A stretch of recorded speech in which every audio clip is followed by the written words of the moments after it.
तुम्हारे लिए। ये छोटी मोटी पहाड़ी पे क्या चढ़ना है तुम्हें, इसमें तुम्हारा कोई महानता नहीं होगी।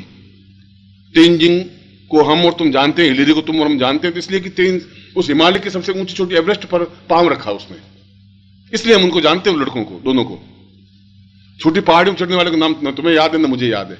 चढ़ना है तो फिर वहां चढ़िए, हिमालय पर चढ़िए, ठेठ गौरी शंकर पर, एवरेस्ट पर। ये प्राप्त करना है तो गुरु को अंदर समाहित करिए। उन ब्रह्मा और विष्णु को और रुद्र को और लक्ष्मी को, उनको अपने अंदर स्थापित करने से क्या मिल जाएगा तुम्हें, क्या हो जाएगा? शंकराचार्य का उनसे कुछ नहीं होगा। जब वो सब कुछ है ही तो अपने आप में समाहित करने की जरूरत है। और समाहित करने का तात्पर्य है कि हम उनसे दीक्षा लें। तीसरे लाइन में कहा है कि बार बार दीक्षा लें, क्योंकि हमारे अंदर इतना अधिक पर्दे पड़े हुए हैं, इतना अधिक छल और झूठ है। हम अहंकार वाली करें कि हमें कुछ चिंता नहीं, हमें कोई लोभ नहीं बच्चे, और हमें कोई मोह नहीं बच्चे। इस बच्चे कहने से काम चलेगा नहीं तुम्हारे। घर में बैठे बैठे गुरु गुरु गुरु गुरु करने से होगा नहीं। जब तुम एक्टिविटी में उतरोगे ही नहीं और घर में बैठे भी रहोगे, दूध उठने का तो दूध को नीचे भी रखोगे, गुरु जी को याद करोगे, उससे कुछ नहीं होगा। बिल्कुल क्रियाकलाप में आना पड़ेगा, एक्टिविटी में आना पड़ेगा, उनके कार्य को पकड़ना पड़ेगा, उसमें समाहित, उसका हाथ बनना पड़ेगा, उसका पांव बनना पड़ेगा। या तो उनके गुरु के तुम हाथ बनो, या उसके पांव बनिए, या उसका पेट बनिए, या उसका मस्तिष्क बनिए, या उसकी आंख बनिए, या नाक बनिए, कुछ तो आप बनिए, उस शरीर में समाहित तो हो जाइए, फिर पूरी तरह से समाहित हो सकोगे। और हाथ का मतलब, हाथ बनने का मतलब है कि उनके हाथ में जो कार्य, उस काम को हाथ में बंटाइए। उनका पांव जो कर रहा है वो आप काम करिए, तभी कुछ हो पाएगा, तब उस समाहित होने की क्रिया हो पाएगी। और जब एक बार गुरु समाहित हुए तो गुरु का सारा ज्ञान, गुरु का सारा अनुभव, सारा जीवन, जिंदगी, उनकी धड़कन, आकाश मोड़ने की क्षमता और मानसरोवर में डुबकी लगाने की क्षमता, उस आनंद को प्राप्त करने से अपने आप प्राप्त हो जाएगी। उसके लिए तुम्हें इतने उपनिषद, उतने प्राण न पढ़ सकते हो, न संभव है। अगर मैं 10 लाख मंत्र सुना सकता हूं, एक आदमी के बस की बात नहीं है 10 लाख मंत्र याद करना, 10 लाख। और मैं 10 लाख श्लोक आपको सुना सकता हूं, जिस शास्त्र का कहो आप, जिस पुराण का, जो उपनिषद का कहो। और चैलेंज के साथ में पूरे भारतवर्ष में एक भी सन्यासी योगी 108 उपनिषदों के नाम नहीं गिना सकता तुम्हें। चैलेंज मेरा पूरे भारतवर्ष के सन्यासियों को और योगियों को और पंडितों को, नहीं गिना सकते 108 उपनिषद क्या थे और क्या हैं। 20 से 25 उपनिषद याद हैं उनको, सिर्फ वो भी नाम याद है। और मैं आपको 108 उपनिषद पूरे मौखिक सुना सकता हूं। किसी उपनिषद में 2000 श्लोक है, किसी में 8000 श्लोक है, किसी में 17000 श्लोक है। कुल मिलाकर के 8 लाख श्लोक है। 8 लाख श्लोक एक आदमी तो नहीं सुना सकता, आदमी की उसकी तो बात नहीं। इम्तिहान में बहुत मेहनत करते हैं 6 महीने, तब भी 4 पेज पूरी मौखिक याद नहीं होती। इम्तिहान में बैठते हैं तो वो पैराग्राफ भूल जाते हैं, वो याद आते, नीचे वाला पैराग्राफ भूल जाते हैं। जब ये किताब तो मौखिक नहीं रट सकते तो 2 करोड़ श्लोक कैसे याद करोगे? और अगर किसी को 2 करोड़ श्लोक याद है तो जरूर कुछ विशेषता तो है, कुछ अद्वितीयता है। हम उसको नहीं पहचान पाएंगे, ये तो हमारी न्यूनता है, उसकी न्यूनता तो है नहीं। हम अपने आप में बगुले बने खुश हो रहे हैं, हम हंस हैं, हम हंस हैं, तो ऐसा हंस सोचते सोचते मर जाइए, तुम आकाश नहीं उड़ सकोगे। ये सोचते रहिए, उसमें क्या आपत्ति है? इसलिए उसने कहा कि जब तक तुम गुरु से इन्वॉल्व नहीं हो जाओगे, पूरी तरह से मिक्सअप नहीं हो जाओगे, लीन नहीं हो जाओगे। लीन तब हो जाओगे जब उनके कार्य को अपने हाथ में नहीं लोगे, उसमें अपने आप में समाहित नहीं कर सकोगे। संन्यास बन करके पूरा देखा जाएगा, या तो इस पार डूब जाएंगे या इस पार बच जाएंगे, कोई न कोई बात आएगी दोनों में से। तब तुम्हारे अंदर गुरु समाहित हो सकेंगे। और गुरु समाहित होने के लिए ये डूबने की कला, समाहित होने की कला एक एक दीक्षा के माध्यम से, पहले सामान्य दीक्षा है, फिर दूसरी दीक्षा है, फिर तीसरी दीक्षा है, फिर चौथी, फिर 5वीं, 6वीं, 7वीं, 8वीं। और दीक्षा का तात्पर्य कि बार बार अपने अंदर के विकारों को मांझें। इतने अधिक विकार हैं, कई जन्मों के विकार हैं, इस जन्म का ही नहीं, इस जन्म का कोई ठेका नहीं तुम्हारा, कई जन्मों के विकार तुम्हारे अंदर हैं। वह गुरु ही समझ सकता है। वो तुम्हारे मांझिए, एक बार मांझिए, फिर दूसरी बार मांझिए, फिर तीसरी बार मांझिए, 8वीं बार मांझिए। और इस दीक्षा के तो शास्त्रों में तो प्रमाण यह है कि दीक्षा गुरु कैसे दे। या तो गुरु को सेवा करें, गुरु की 4-5 साल उनकी रोटी बना के दें, उनको खिलाएं, उनके स्नान कराएं, उनको वस्त्र पहनाएं, उनके कपड़े धोएं, लंगोट धोएं, उनकी मालिश करें, उनकी कुटिया को लीपे पोते, और फिर 2-3 साल बाद जाकर के दीक्षा दें। या हम उनको द्रव्य दें, भेंट करें, वो दीक्षा दें। या हम कुछ ज्ञान दें गुरु को और गुरु से ज्ञान प्राप्त करें। 3 चीजों से ज्ञान प्राप्त हो सकता है, चौथा तो कोई तरीका है ही नहीं। या तो 5 साल आप सेवा करें, दीक्षा लें, या आपके पास कोई ऐसा ऊंचा ज्ञान है वो ज्ञान दे, वो दीक्षा प्राप्त करें। आपस में समाहित होने की, ये पानी मिलेगा तभी तो पानी मिक्सअप होगा। तुम किनारे खड़े हो, एक बाल्टी अलग पड़ी है कि मुझे पानी मिल जाए, मुझे पानी मिल जाए, ऐसा पानी नहीं मिल सकता।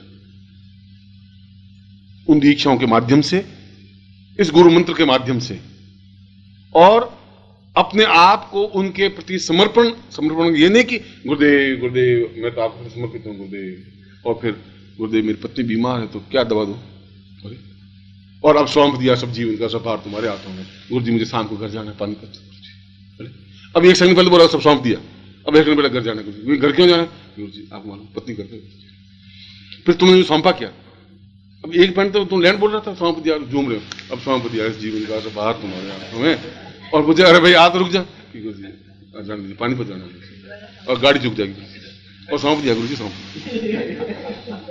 ऐसा नाटक तो बम्बई के एक्टर भी नहीं कर सकते। अब बताओ मैं मन में सोचूं कि ऐसी एक्टिंग मुझे क्यों नहीं आती, क्या गड़बड़ क्या है।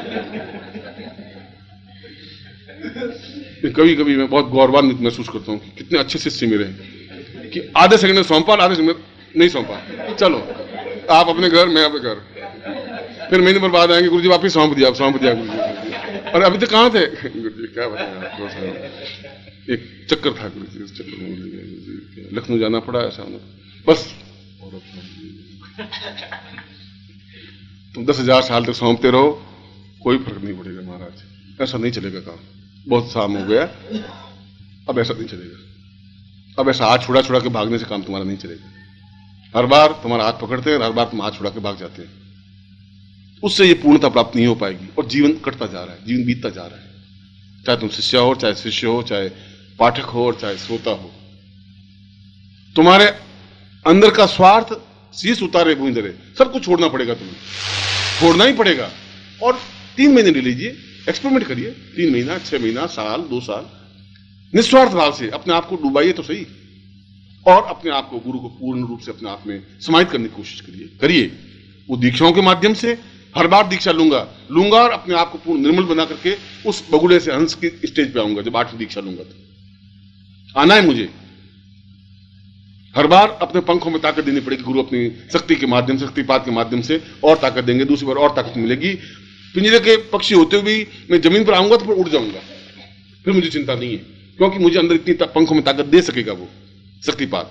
वो अनार के दाने खाने से ताकत नहीं आएगी पंखों में, अनार तो रोज खाता तो होता, उससे वो नहीं उड़ सकता। और ये क्रियान्वयन, ये मंत्र, ये दीक्षा, तीनों का स्टेज मिलना चाहिए। तुम खुद उस काम को संभालो जो उचित है। गुरु जी पूछने की जरूरत नहीं है कि गुरु जी क्या करूं, गुरु जी क्या करूं, इससे तो कुछ होगा नहीं।